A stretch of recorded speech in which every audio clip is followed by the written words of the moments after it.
Greater Manchester Police has continued to cut crime and increase public confidence despite another challenging 12 months. At the heart of this is the work of the neighbourhood policing teams, officers, staff, police community support officers, special constables and volunteers. Making communities safer is a partnership with people and other agencies, and this is something that we are continuing to invest in.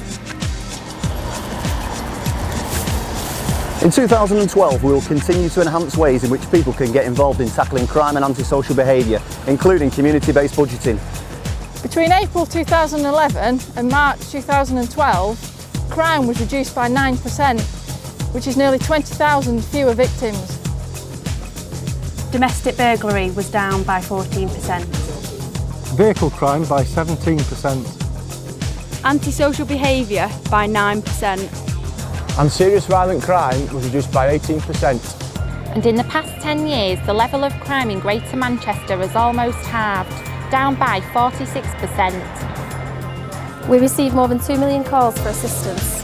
And answered 94% of the 500,000 emergency calls within 10 seconds.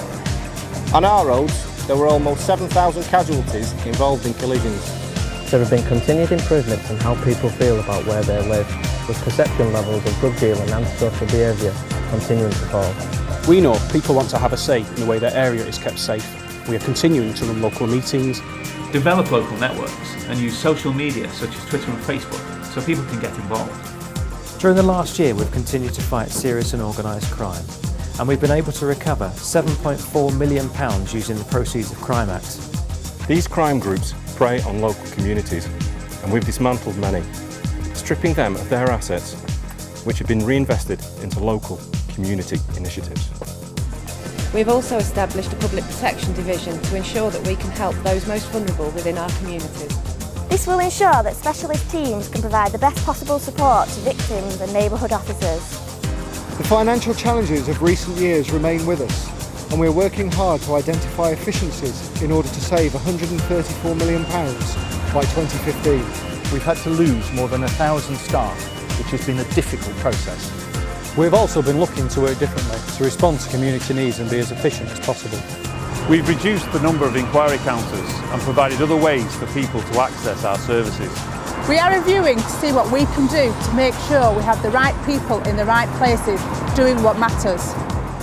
But this challenge is not distracting officers and staff from their work to tackle crime and antisocial behaviour and making streets safer. Work is now continuing to build on the past successes and ensure that we cut crime further and help people feel safer in their communities.